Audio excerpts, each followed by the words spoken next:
여호수아를 부르시고 또 이 백성을 이끌어서 요단강을 건너 가나안 땅에 들어가라라고 말씀하셨고, 이제 여호수아는 그 말씀에 순종하여 또 백성들을 독려하고 이제 그 땅에 들어갈 준비를 하고 있는 상황을 보여주었습니다. 그리고 나서 이제 2장에서는 이제 그 땅에 들어가기 위한 준비의 한 과정으로서 이제 정탐꾼을 들여보내고 그 정탐꾼의 보고를 듣는 상황이 이제 펼쳐지고 있습니다. 아마 이 뒷부분의 이야기를 우리가 모르고 있는 입장이라고 한다면, 그냥 앞에서부터 이렇게 쭉 읽어온다면은 아마 이 순간에 좀 불안한 마음이 들지 않을까. 마치 이제 영화를 보고 있으면 그 다음에 무슨 일이 일어날까? 또 좀 무슨 좀 불안한 일이 일어나지 않을까? 좀 그런 생각이 들지 않을까요? 왜냐하면은 바로 40년 전에 그 약속의 땅을 눈앞에 두고 정탐꾼을 들여보냈다가 그 정탐꾼들의 보고를 듣고 나서 백성들이 그 땅에 들어가지 않겠다.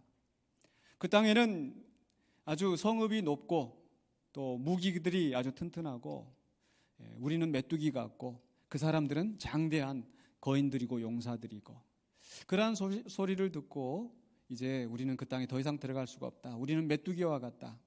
그렇게 해서 하나님을 거역하였던 그 죄로 말미암아서 심판을 받고 40년 동안 광야에서 방황하게 됐지 않았습니까? 그런데 또다시 이제 요단강을 건너가면 약속의 땅에 들어가는데 또 정탐꾼을 들여보내서 무슨 사단이 날까, 무슨 일이 벌어질까 아마 조마조마하게 보는 그런 상황일 것 같습니다.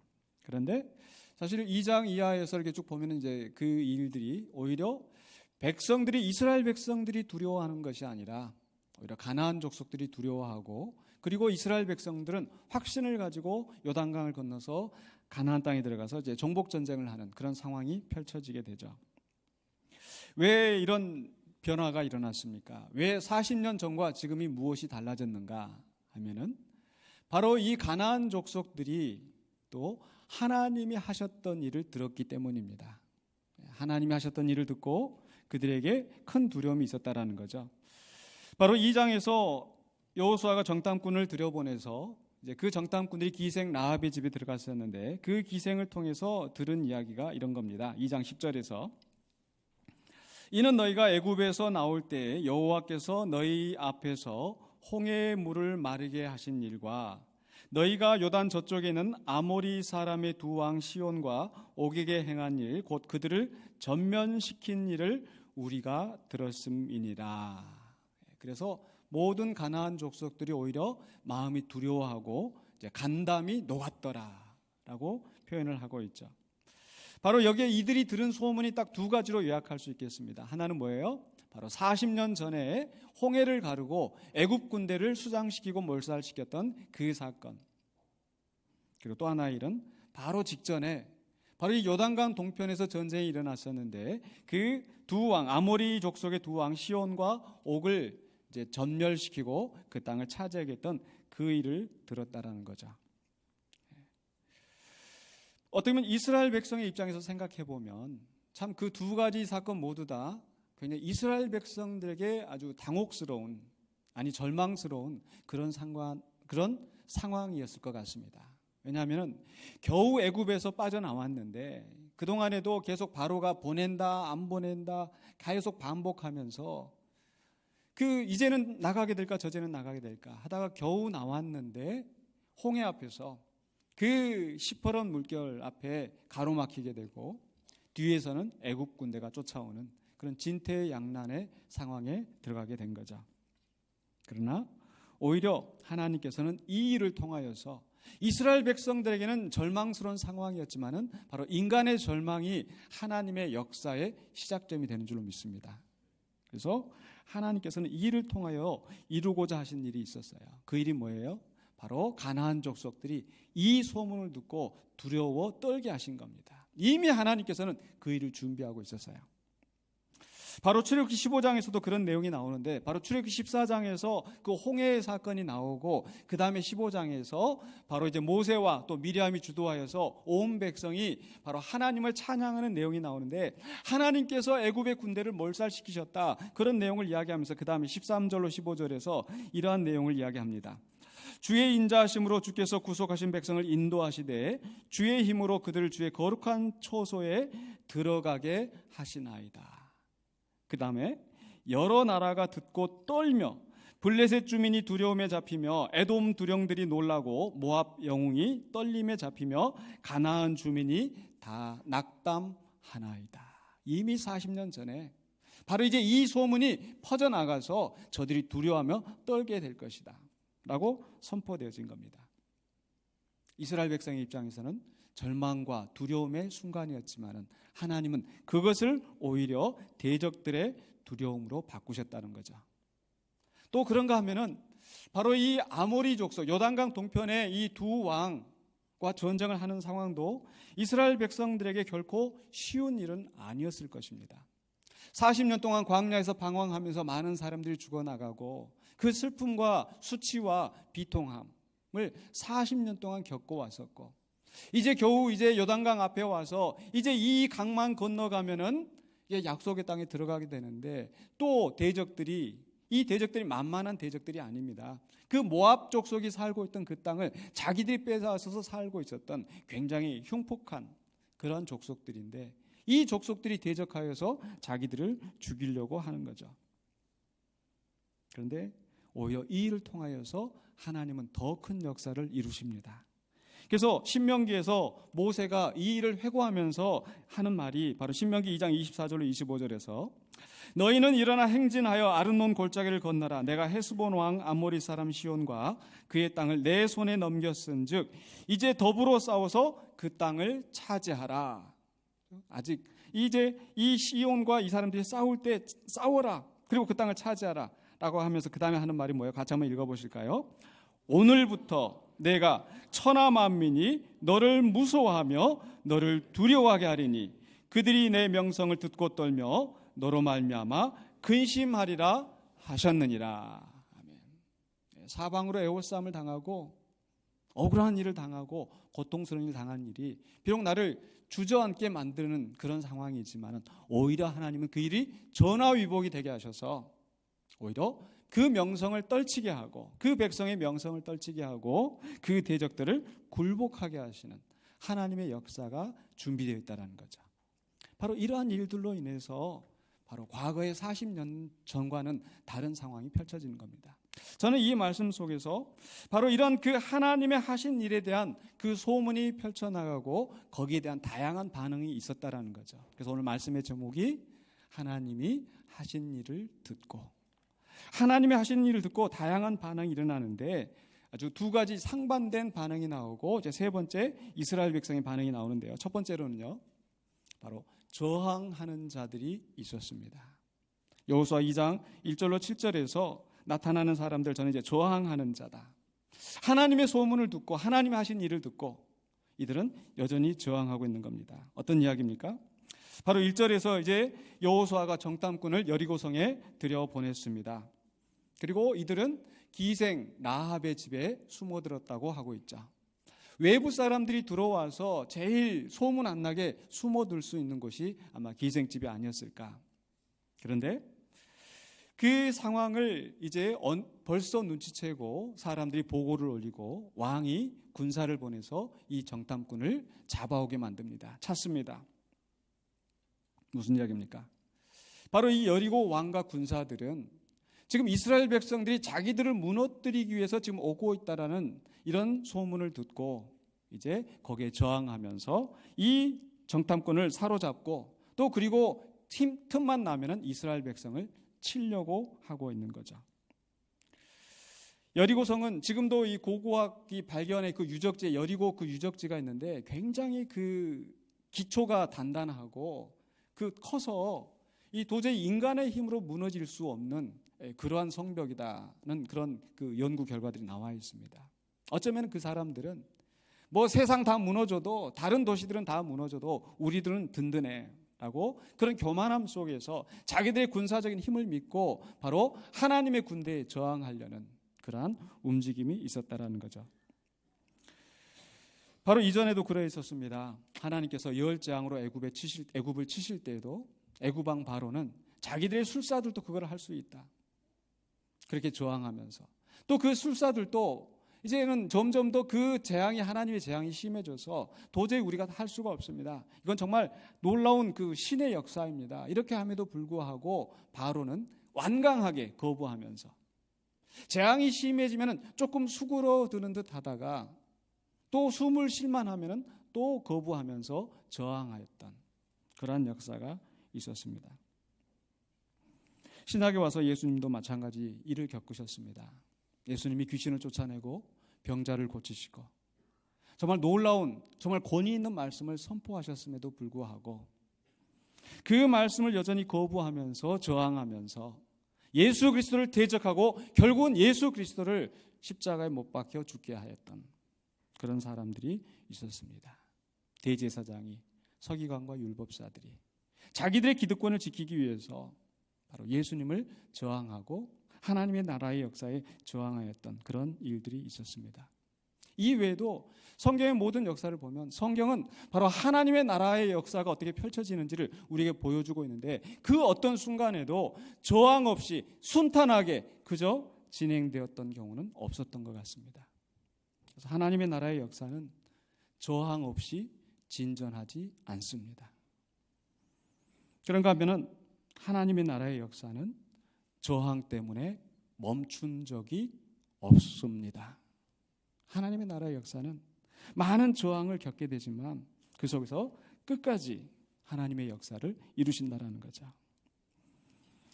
바로 이런 위기의 상황 속에서도 이들이 저항하고 이들이 이 정탐꾼을 찾아내서 이 싹부터 죽이려고 하고 있지만은 그러나 하나님께서 그 정탐꾼들의 발걸음을 인도하신 줄로 믿습니다.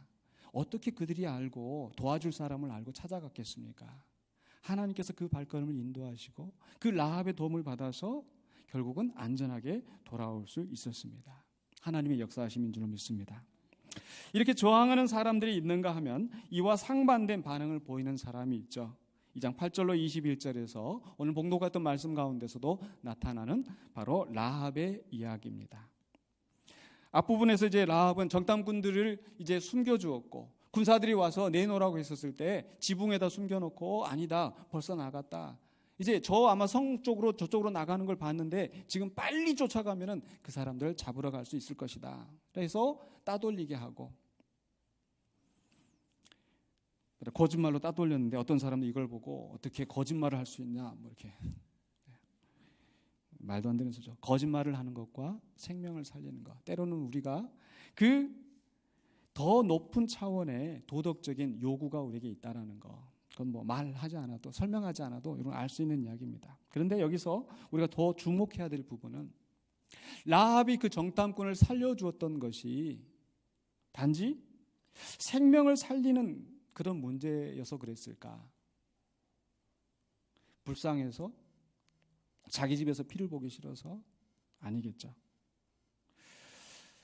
분명한 이유가 있었습니다. 라합이 그렇게 이 정탐꾼들을 선대하고 보호하고 안전하게 갈 수 있도록 도와줬던 이유가 2장 9절에서 이렇게 기록하고 있습니다. 말하되 여호와께서 이 땅을 너희에게 주신 줄을 내가 아노라. 우리가 너희를 심히 두려워하고 이 땅 주민들이 다 너희 앞에서 간담이 농나니. 다 듣고 두려워하면서 어때요? 바로 이제 이스라엘의 승리를 확신하게 되었다는 거죠. 그렇다면 여기에서 또 하나 우리가 생각해야 될 것은 그러면 라합이 야 이제 대세는 기울었다. 이럴 때에는 줄을 확실하게 서야지. 이길 곳에다가 내가 걸어야지. 그런 사람으로 우리가 평가를 해야 되는가. 그렇게 본다면 어때요? 라합은 여리고성의 입장에서 보면 어때요? 라합은 배신자이고 나라를 팔아먹은 매국노이고 변절자이고 대세의 기운은 비겁자이고 기회주의자이고. 근데 과연 라합이 그러한 사람이라고 우리가 말할 수 있을까요? 쉽게 생각해 본다면은 우리가 매국노 하면 딱 떠오르는 사람이 누굽니까? 이완용이에요. 이완용하고 라합하고 차이는 뭘까요? 이완용은 무엇 때문에 나라를 팔아먹었어요? 자기 욕심 때문에, 자기 사리 사욕 때문에. 나라가 위기 가운데 있을 때 나라를 돌보고 나라를 위해서 싸우고 정치하는 것이 아니라 자기 사리 사욕을 챙기면서 나라를 팔아먹은 거고, 그러나 라합은 자기 욕심이 아니라 무엇 때문에 지금 이 사람들을 돌봐줬습니까? 하나님에 대한 바른 신앙이 있었기 때문에 바로 이런 일을 했던 거죠. 바로 여호수아 2장 11절에 우리가 듣자 곧 마음이 녹았고 너희로 말미암아 사람이 정신을 잃었나니, 그 다음에 같이 한번 읽어보십시다. 너희의 하나님 여호와는 위로는 하늘에서도 아래로는 땅에서도 하나님이시니라. 하나님에 대한 분명한 신앙이 있었기 때문에 내가 어떤 길을 선택해야 될지 그 바른 길을 선택했다는 겁니다. 바로 하나님에 대한 분명한 신앙 고백. 그렇기 때문에 라합은 변절자나 매국노가 아니라 뭐예요? 개종자예요. 개종자. 그전에는 가나안 신을 섬기고 가나안 우상을 숭배하였던 그런 사람이었다 할지라도 하나님이 하신 일을 듣고 하나님이 상천하지의 유일하신 하나님이시라는 것을 알고 결단한 겁니다. 바른 길을 선택한 겁니다. 그런 의미에서 바로 이 라합의 결단은 이 그 다음의 역사에서 나오는 바로 룻의 결단과도 같습니다. 룻도 라합과 같이 이방 여인이었습니다. 과부였습니다. 그런데 그 룻이, 그 이방 여인이 가나안 이스라엘 가운데 와서 살게 된 이유가 뭐예요? 룻기 1장 16절에 그 어머니를 따라오면서, 이스라엘 족속인 이 어머니를 따라오면서 어머니의 백성이 나의 백성이 되고 어머니의 하나님이 나의 하나님이 되시리니, 자기의 고향, 자기의 친척, 자기의 나라를 선택한 것이 아니라 하나님을 선택했다라는 겁니다. 라합도 역시 마찬가지로 하나님을 선택한 겁니다. 신약시대에 와서 베드로도 역시 마찬가지라고 할 수 있겠습니다. 예수님이 기적을 행하시고 말씀을 가르치고 이런 놀라운 일들을 할 때에 누구보다 그 옆에서 가까이 함께하고 그걸 보았던 베드로, 예수님이 제자들에게 묻습니다. 사람들이 나를 누구라 하느냐? 예레미야다, 요한이다, 엘리야다. 근데 예수님이 정작 물으시려고 했던 질문은 그 다음에 나오죠. 너희는 나를 누구라 하느냐? 그 유명한 베드로의 대답 뭡니까? 같이 한번 해볼까요? 주는 그리스도시요 살아계신 하나님의 아들입니다. 자, 이게 그 베드로가 속해 있던 그 사회에, 그 시대에, 그 유대교의 전통에 맞는 말입니까? 어긋나는 말입니까? 어긋나는 말이죠. 어긋나도 한참 어긋나는 말이죠. 그래서 대제사장과 서기관들이 그런 예수님이 내가 아버지와 나는 하나다, 아버지가 나를 보내셨다 이 얘기를 하면은 이 불경 참남하다, 옷을 찢으면서 예수님을 때리면서.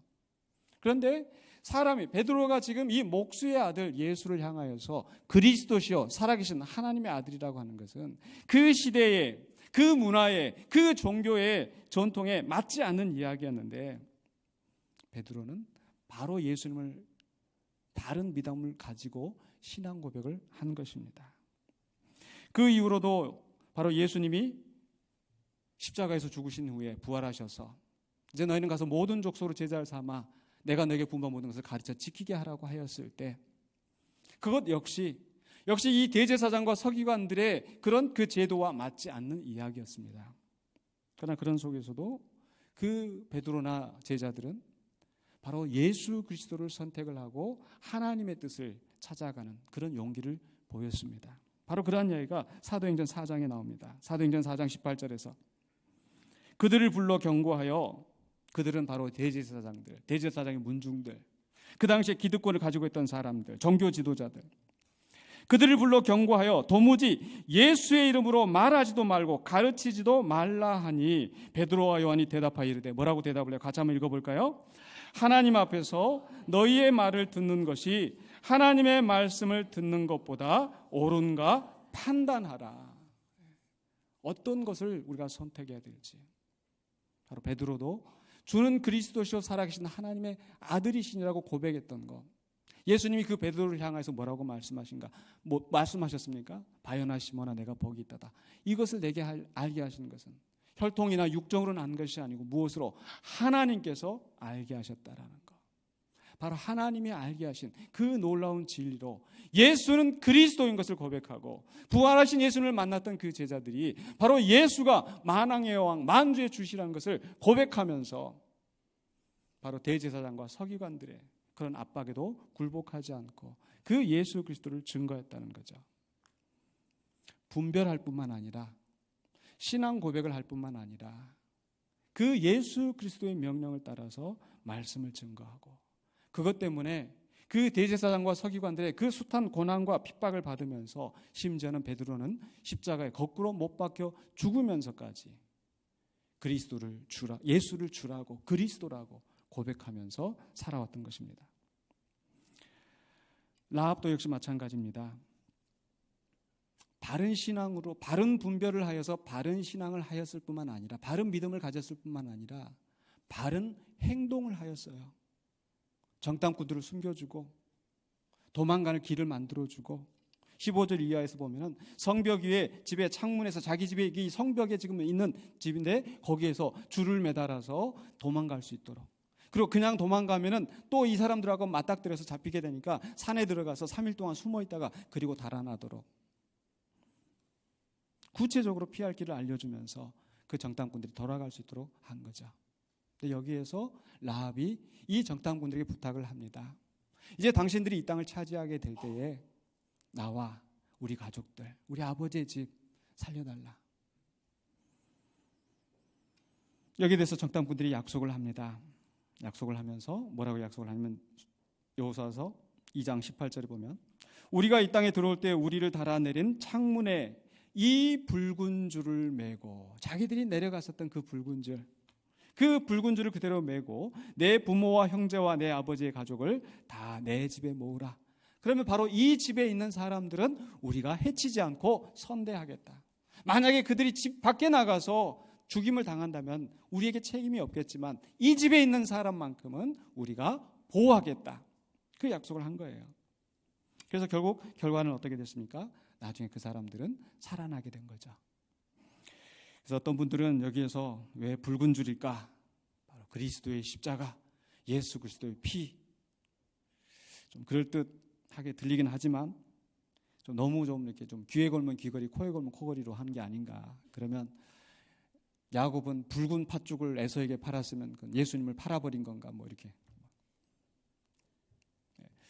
우리는 성경을 통해서 예수 그리스도를 발견하고 예수 그리스도를 우리가 또 선포하는 또 복음의 역사에 우리가 함께 해야 되겠지만 이렇게 아무렇게나 갖다 둘러붙이는 것이 아니고요. 그렇다면 왜 라합이 왜 그 집이 살아나게 되었습니까? 붉은 줄 때문이 아니고 저는 바로 하나님에 대한 분명한 신앙 고백이 있었기 때문에 하나님께서 그 가정을 살리신 줄로 믿습니다. 하나님이 하신 일을 듣고 바르게 분별하여서 바른 믿음을 가졌기 때문에 바른 행동이 나왔고 그러한 라합이 그 가정, 그 집과 자기 자신과 그 집을 구원하게 하였다라는 거죠. 그래서 히브리서 11장 31절은 이렇게 라합에 대해서 설명을 하고 있습니다. 믿음으로 기생 라합은 정탐꾼을 평안히 영접하였으므로 순종하지 아니한 자와 함께 멸망하지 아니하였도다. 믿음으로 하나님에 대한 바른 믿음으로 순종하였기 때문에 그 순종하지 아니하고 저항하였던 자들 하나님의 하신 일을 듣고 여전히 저항하면서 거부하면서 자기들의 힘으로 자기들의 생명을 지키려고 했었던 그런 사람들은 불순종함으로 죽었지만 그러나 바른 믿음을 가지고 하나님에 대한 신앙 고백 가운데서 그 하나님의 백성들을 도와줬던 라합은 그 믿음으로 말미암아서 그 도시에서 가장 천한 기생이었음에도 불구하고 그 가정은 살아나게 되었다는 거죠. 그냥 살아나기만 했습니까? 바로 바른 믿음으로 이 백성을 도와줬을 때 하나님의 백성 가운데 포함이 되었고요. 하나님의 백성으로 인정이 되었고 하나님의 백성으로 인정될 뿐만 아니라 나중에 어때요? 그 라합의 후손 가운데서 누가 납니까? 다윗 왕이 나오고 다윗 왕의 후손으로서 예수 그리스도가 나니 바로 이 여리고의 기생 라합이 예수 그리스도의 조상의 반열에 들어갔다라는 거죠. 이 얼마나 엄청난 큰 영광입니까? 바로 라합은 하나님이 하신 일을 듣고 바르게 분별하여 바른 믿음을 가지고 바른 행동을 했기 때문에 이런 엄청난 복을 받은 줄로 믿습니다. 라합은 분별하는 자였습니다. 그런가 하면 세 번째로 마지막으로 확신하는 자다. 저항하는 자가 있고 분별하는 자가 있고 확신하는 자는 누구일까? 바로 이제 이 정탐꾼들이 돌아와서 보고를 하고 또 그 보고를 듣고 이스라엘 백성들이 어떤 행동을 하였는가? 바로 그들이 확신하는 자라고 저는 말씀드리고 싶습니다. 여호수아서 2장 23절에서 그 두 사람이 돌이켜 산에서 내려와 강을 건너 눈의 아들 여호수아에게 나아가서 그들이 겪은 모든 일을 고하고 또 여호수아에게 이르되 뭐라고 보고를 해요? 24절에 진실로 여호와께서 그 온 땅을 우리 손에 주셨으므로 그 땅의 모든 주민이 우리 앞에서 간담이 녹더이다 하더라. 40년 전과는 전혀 다른 보고. 그들이 간담이 녹더라. 근데 왜 그들이 간담이 녹았어요? 이스라엘 백성들이 수가 많아서, 이스라엘 백성의 군인들이 아주 용감해서, 그들이 무기가 있어서, 그들이 조직적으로 체계적으로 잘 준비가 되어 있어서? 아니요. 무엇 때문입니까? 바로 하나님이 하신 일 때문에. 이 사람들이 돌아와서 보고하는 보고 내용이 확신에 차 있는데 그 보고가 무엇 때문이었냐는 거죠. 여러분, 근자감이라는 말 들어보셨습니까? 근자감. 근자감이 뭐예요? 근거 없는 자신감. 공부 지지리도 안 하던 놈이 너보다 1등해. 근자감, 근거 없는 자신감. 쥐뿔도 없는 그 이스라엘 백성, 그 정탐꾼들이 겨우 그 숨어 들어가서 숨어 나와서 하는 이야기가 우리가 이길 수 있다는 그런 확신을 보여주는 게 뭐예요? 하나님이 그 땅을 우리 손에 주셨습니다. 과거에 바로 40년 전에 그 부정적인 보고를 하였던 10명의 정탐꾼과는 다른 보고를 하는 거예요. 우리는 메뚜기 같았다라고 했던 그런 보고가 아니라 하나님 우리 손에 주셨습니다. 저는 이 이야기 속에서 그 수수께끼를 풀었어요.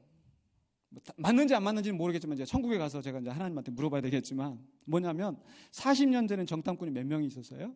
12명. 각 지파에서 이제 12명 해가지고 보냈었잖아요. 그런데 40년 후에는 왜 2명만 보냈을까? 왜 2명만 보냈을까요? 네. 벌써 이렇게 답이 그냥 속삭속하면서 나오시네. 대단하시네. 왜 2명일까? 그 12명의 정탐꾼을 보냈었을 때 10명은 부정적인 보고를 하고 불신로 이 백성을 이끌었지만 그러나 여호수아 갈렙 이 2명은 아니다.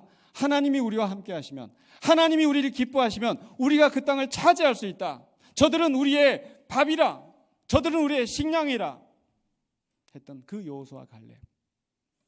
그러니까 오늘 이 두 사람의 보고의 내용은 지금 누구의 보고와 일치해요? 바로 40년 전에 여호수아와 갈렙이 했었던 그 보고와 일치하는 겁니다.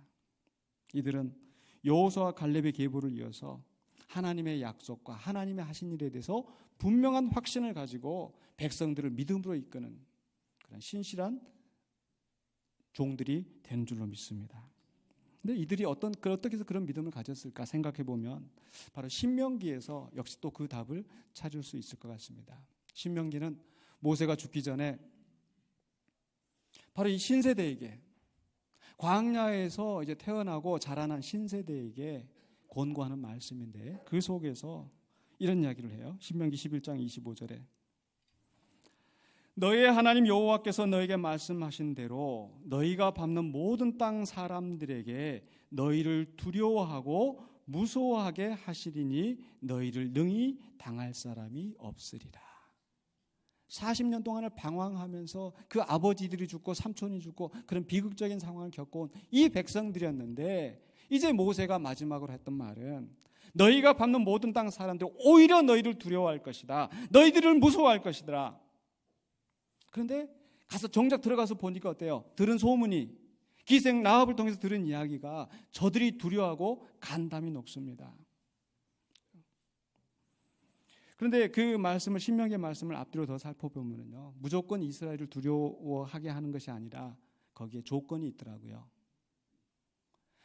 너희들이 밟는 그 땅을 너희들이 차지할 것이고 그들이 너희를 두려워할 것이다 라고 말씀하기 전에 바로 신명기 11장 22절 23절에 이렇게 말씀하고 있어요. 너희가 만일 내가 너희에게 명하는 이 모든 명령을 잘 지켜 행하여 너희의 하나님 여호와를 사랑하고 그의 모든 도를 행하여 그에게 의지하면 여호와께서 그 모든 나라 백성을 너희 앞에서 다 쫓아내실 것이라. 그냥 이스라엘 백성이 들어간다고 해서 그들이 두려워하고 쫓겨나가는 것이 아니라 어떻게 하면요, 하나님의 말씀에 순종하고 또 뭐예요? 하나님을 의지하면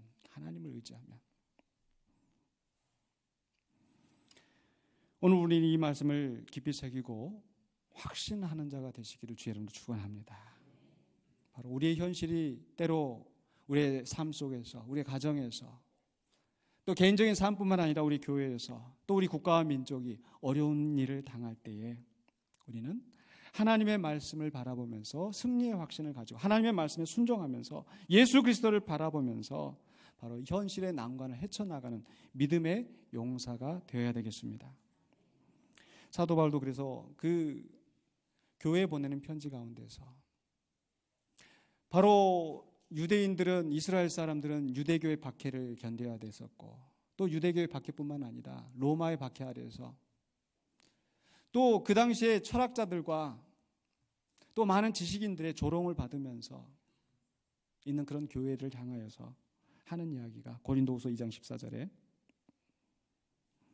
항상 우리를 그리스도 안에서 이기게 하시고, 항상 이기게 하시고, 현실을 보면 항상 우리가 지고 있는 것 같은데, 현실을 보면 항상 우리가 패배하고 깨지고 절망하고 낙심하는 것 같지만 실상은 우리가 그리스도 안에서 항상 이기고 있다라는 겁니다. 그러면서 계속해서 나오는 말이 뭡니까? 우리로 말미암아 이렇게 짓눌리고 짓밟히고 억눌린 우리로 말미암아서 각처에서 그리스도를 아는 냄새를 나타내시는 하나님께 감사하노라. 아멘이십니까? 우리를 통하여서 그리스도를 아는 냄새를 나타내신대요. 이게 하나님이 하신 일인 줄로 믿습니다. 그래서 우리가 세상에 나가서 그냥 먹고 살기 위해서 겨우 일하고 그렇게 오는 게 아니에요. 우리가 그 속에서 주님을 알지 못하는 자들이 우리를 통해서 그리스도를 아는 냄새를, 아는 향기를 맡게 되는 줄로 믿습니다. 그런데 또 계속해서 그 다음에 주시는 말씀이 고린도후서 2장 15절로 16절에 우리는 구원받는 자들에게나 망하는 자들에게나 하나님 앞에서 그리스도의 향기니 이 사람에게는 사망으로부터 사망에 이르는 냄새요 저 사람에게는 생명으로부터 생명에 이르는 냄새라 누가 이를 감당하려. 그러니까 우리가 그리스도의 향기를 낸다고 해서 모든 사람이 좋아하고 모든 사람들이 그 향기를 맡고 생명에 이르는 게 아니라는 거예요. 어떤 사람이 이게 사망에 이르게 하는 냄새가 될 수가 있어요. 그러나 다른 사람들에게는 생명에 이르게 하는 냄새가 되는 거죠. 이스라엘 백성들이 가나안 땅에 들어왔을 때 바로 하나님의 백성, 하나님의 뜻을 이루는 이 백성들의 저항하고 그 하나님의 일하심을 듣고도 부인하고 거부하는 자들에게는 바로 이스라엘이 들어온 것이 그들에게는 사망이 되는 것입니다. 그러나 라합과 같이 그 하나님이 하신 일을 듣고 바른 분별을 하고 바른 믿음을 따라서 순종하는 자에게는 생명에 이르게 되는 것입니다. 그래서 우리를 통하여서 그리스도를 아는 냄새가 나타나고 그것을 받아들이고 정말 그리스도와 함께 하기를 원하는 자들은 생명의 길로 가게 될 줄 믿습니다. 저 말씀을 마무리하려고 합니다. 하나님이 세상을 사랑하셔서 독생자를 세상에 보내셨습니다.